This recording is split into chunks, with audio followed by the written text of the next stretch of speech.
ಸಾಲ ಎಷ್ಟೇ ಇರಲಿ ವೀಳ್ಯದೆಲೆ, ಲವಂಗ, ಏಲಕ್ಕಿಯಿಂದ ಈ ಪ್ರಯೋಗ ಮಾಡಿ ಸಾಕು, ಎಲ್ಲ ಸಾಲ ತೀರುತ್ತದೆ.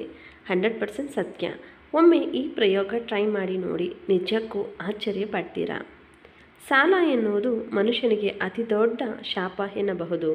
ಯಾಕೆಂದರೆ ಸಾಲ ಮಾಡಿದ ವ್ಯಕ್ತಿಯು ಆತನ ಜೀವನದ ಎಲ್ಲ ಸಂತೋಷವನ್ನು ಕೂಡ ಕಳೆದುಕೊಂಡು ಬಿಡುತ್ತಾನೆ. ಆದರೆ ಜೀವನದಲ್ಲಿ ಪ್ರತಿಯೊಬ್ಬರಿಗೂ ಕೂಡ ಸಾಲ ಮಾಡುವ ಸಂದರ್ಭ ಬಂದೇ ಬರುತ್ತದೆ. ಸಾಲ ಮಾಡಿದ ಹಾಗೆಯೇ ಅದನ್ನು ತೀರಿಸಿ ಬಿಡಬೇಕು, ಇಲ್ಲವಾದರೆ ಅದು ಶೂಲವಾಗಿ ಬಿಡುತ್ತದೆ.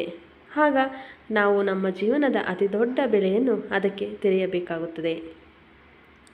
ಕೆಲವರು ಸಾಲ ಮಾಡಿ ವ್ಯವಹಾರಗಳನ್ನು ಸುಲಭವಾಗಿ ಮುಗಿಸುತ್ತಾರೆ. ಆದರೆ ಎಲ್ಲರಿಗೂ ಈ ಕಲೆ ಗೊತ್ತಿರುವುದಿಲ್ಲ. ಹಾಗಾಗಿ ಈ ಅಂಕಣದಲ್ಲಿ ಸುಲಭವಾಗಿ ಸಾಲ ತೀರಿಸಲು ಅನುಕೂಲಕರವಾಗುವಂತಹ ಕೆಲವು ಸರಳ ಉಪಾಯಗಳ ಬಗ್ಗೆ ತಿಳಿಸುತ್ತಿದ್ದೇವೆ. ಇದನ್ನು ನೀವು ಸಾಲ ತೆಗೆದುಕೊಳ್ಳುವಾಗಲೇ ಮಾಡಬೇಕು.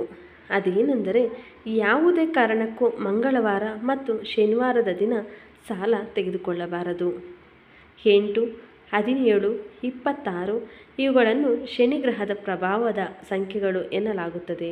ಈ ದಿನಾಂಕದಂದು ಕೂಡ ಸಾಲ ತೆಗೆದುಕೊಳ್ಳಬಾರದು. ಈ ದಿನ ಸಾಲ ಕೊಟ್ಟರೂ ಸಾಲ ತೆಗೆದುಕೊಂಡರೂ ಅದು ಸರಳವಾಗಿ ಮುಗಿಯುವುದಿಲ್ಲ. ಸಾಲ ತೆಗೆದುಕೊಳ್ಳುವುದಕ್ಕೆ ಸೋಮವಾರ, ಬುಧವಾರ, ಶುಕ್ರವಾರ ಸೂಕ್ತ.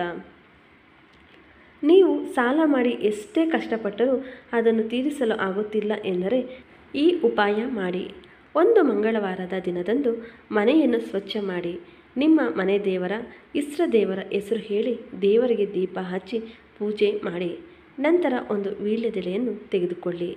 ಆ ಎಲೆ ಒಡೆದಿರಬಾರದು, ಬಾಡಿರಬಾರದು. ಅದರ ತೊಟ್ಟನ್ನು ಬಿಡಿಸಿ ಎಲೆಗೆ 2 ಲವಂಗ ಮತ್ತು 1 ಏಲಕ್ಕಿ ಹಾಕಿ ಪಾನ್ ರೀತಿ ಮಡಚಿ. ಇದನ್ನು ಕೆಂಪು ದಾರದಲ್ಲಿ ಕಟ್ಟಿ ಆಂಜನೇಯನ ಗುಡಿಗೆ ಹೋಗಿ ಅರ್ಪಿಸಿ. ಆಂಜನೇಯನ ಬಳಿ ಇದನ್ನು ಇಡುವಂತೆ ಕೇಳಿಕೊಳ್ಳಿ. ಬಳಿಕ ಮನಸಾರೆಯಾಗಿ ಆಂಜನೇಯನನ್ನು ಪ್ರಾರ್ಥಿಸಿ. ನಂತರ ಚಮತ್ಕಾರವೇ ನಡೆಯುತ್ತದೆ. ಆದರೆ ಆಂಜನೇಯನ ಮೇಲೆ ಅಪಾರ ಭಕ್ತಿ ಹಾಗೂ ಶುದ್ಧ ಮನಸ್ಸಿನಿಂದ ಇದನ್ನು ಮಾಡಿ. ಮತ್ತೊಂದು ಉಪಾಯವಿದೆ. ಇದನ್ನು ಯಾವುದಾದರೂ ನದಿ ಅಥವಾ ಹರಿಯುವ ನೀರಿರುವ ಜಾಗದಲ್ಲಿ ಮಾಡಬೇಕು.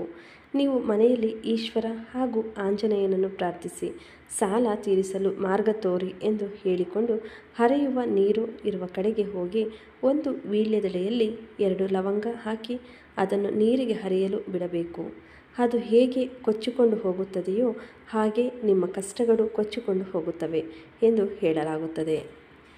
ಇನ್ನೊಂದು 3 ತಿಂಗಳುಗಳ ಕಾಲ ಮಾಡುವ ಮಂಗಳವಾರದ ವ್ರತ. ಇದನ್ನು 3 ತಿಂಗಳುಗಳ ಕಾಲ ಕಠಿಣವಾಗಿ ಪ್ರತಿ ಮಂಗಳವಾರದಂದು ಮಾಡಬೇಕು.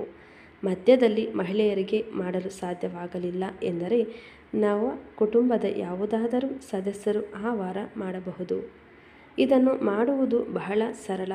ಮನೆಯನ್ನು ಸ್ವಚ್ಛ ಮಾಡಿ, ಮನೆಯಲ್ಲಿ ದೇವರ ಹೆಸರು ಹೇಳಿ ಪೂಜೆ ಮಾಡಿ, ಆಂಜನೇಯನು ಕೂಡ ಪ್ರಾರ್ಥಿಸಬೇಕು. 21 ಬಾರಿ ಹನುಮಾನ್ ಚಾಲೀಸ ಪಠಿಸಬೇಕು ಮತ್ತು ಆಂಜನೇಯನ ಗುಡಿಗೆ ಹೋಗಿ ದರ್ಶನ ಪಡೆದು ಅಲ್ಲೇ ಕೆಲ ಸಮಯ ಇದ್ದು ಬರಬೇಕು. ರಾತ್ರಿ ಹೊತ್ತು ಊಟ ಮಾಡಬಾರದು. ಫಲಹಾರ ಮಾತ್ರ ಸೇವಿಸಬೇಕು. ಸಾತ್ವಿಕ ಆಹಾರವನ್ನು ಮಾತ್ರ ಸೇವಿಸಬೇಕು. ಈ ಸಮಯದಲ್ಲಿ ಕೈಲಾದಷ್ಟು ದಾನ ಧರ್ಮ ಮಾಡಬೇಕು. ಯಾರಿಗೂ ಕೆಟ್ಟದ್ದನ್ನು ಬಯಸಬಾರದು. ಕೆಟ್ಟ ಮಾತಿನಲ್ಲಿ ಯಾರನ್ನು ಮಾತನಾಡಿಸಬಾರದು. ಈ ರೀತಿ ಇದ್ದರೆ ಖಂಡಿತ ನಿಮ್ಮ ಸಮಸ್ಯೆಗೆ ಪರಿಹಾರ ಸಿಗುತ್ತದೆ. ಸ್ನೇಹಿತರೆ, ನಿಮಗೆ ಈ ವಿಡಿಯೋ ಉಪಯುಕ್ತವಾಗಿದೆ ಎಂದು ಬಯಸುತ್ತೇನೆ. ಉಪಯುಕ್ತವಾಗಿದ್ದಲ್ಲಿ ಚಾನಲನ್ನು ಸಬ್ಸ್ಕ್ರೈಬ್ ಮಾಡಿಕೊಳ್ಳಿ. ಹಾಗೆ ವಿಡಿಯೋಗೊಂದು ಲೈಕ್ ಇರಲಿ. ಧನ್ಯವಾದಗಳು.